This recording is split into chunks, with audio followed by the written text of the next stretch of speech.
Olá, família! Seja muito bem-vindo ao devocional aqui do canal Instante da Graça. Que Deus abençoe a sua vida.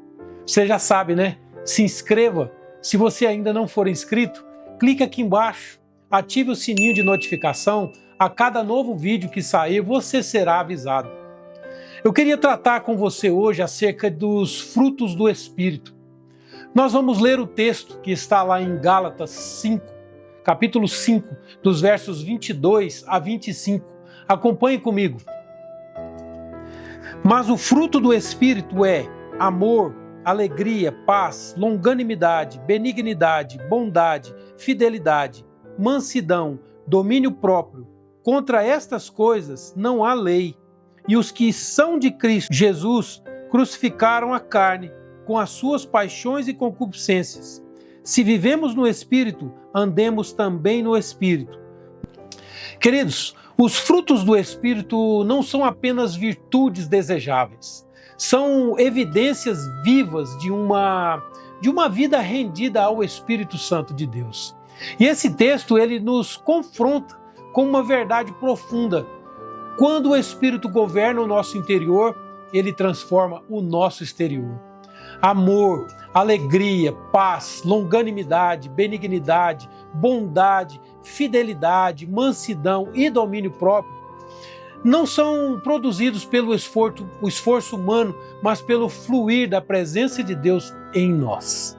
Não é sobre tentar ser melhor, mas é sobre permitir que Cristo viva plenamente em nós. Hoje, somos chamados a examinar o nosso coração. Estamos vivendo segundo a carne ou segundo o Espírito? Porque onde o Espírito tem liberdade, ali o caráter de Cristo floresce. E Paulo escreve a carta aos Gálatas, especificamente às igrejas da região da Galácia.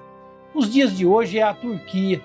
E ele se dirige aos cristãos, tanto de origem judaica quanto gentios, que se converteram, mas estavam sendo influenciados por falsos mestres a adotarem rituais da lei mosaica, como a circuncisão, abandonando então a graça.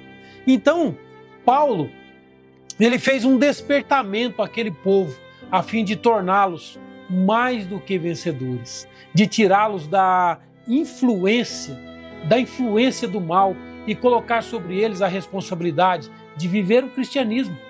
E o que me chama muita atenção nesse texto aqui, quando ele diz assim: mas o fruto do Espírito é amor, gozo, paz.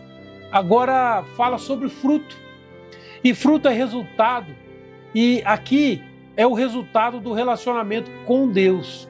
Se avançarmos para o capítulo 6, verso 7, ele vai dizer assim: não vos enganeis, de Deus não se zomba, pois aquilo que o homem semear, isso também ceifará.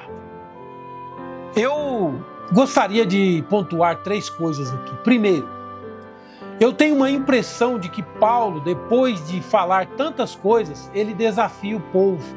Eu tenho a sensação de que ele coloca eles contra a parede acerca de andar em espírito e não cumprir a vontade da carne.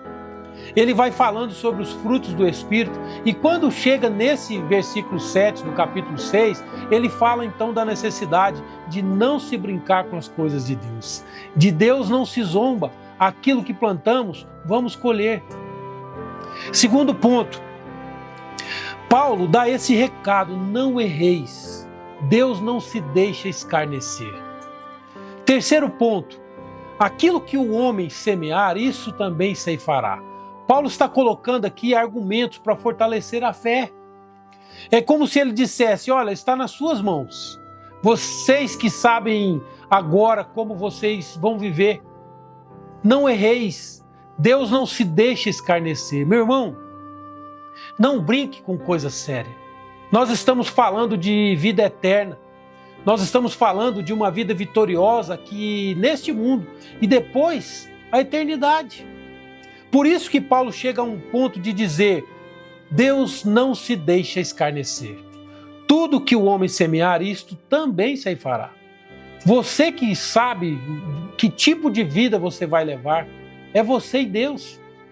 Nós estamos falando de salvação, de condenação eterna. Seja mais participante e não só ouvinte. Vamos avançar aqui para o versículo 8 do capítulo 6, que diz assim: porque o que semeia para a sua própria carne, da carne colherá corrupção, mas o que semeia para o Espírito, do Espírito colherá vida eterna. Por isso eu volto a dizer, não brinque com coisa séria. Vamos seguir aqui os versos 9 e 10. Olha que interessante. E não nos cansemos de fazer o bem, porque a seu tempo ceifaremos, se não desfalecermos. Por isso, enquanto tivermos oportunidade, façamos o bem a todos, mas principalmente aos da família da fé. Então, seja participante, não só ouvinte. Pratique, viva esse evangelho.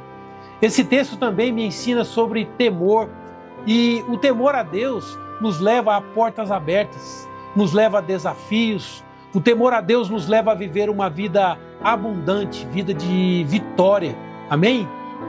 Se essa palavra falou o seu coração, compartilhe ela com alguém. Você já é inscrito aqui no canal Instante da Graça?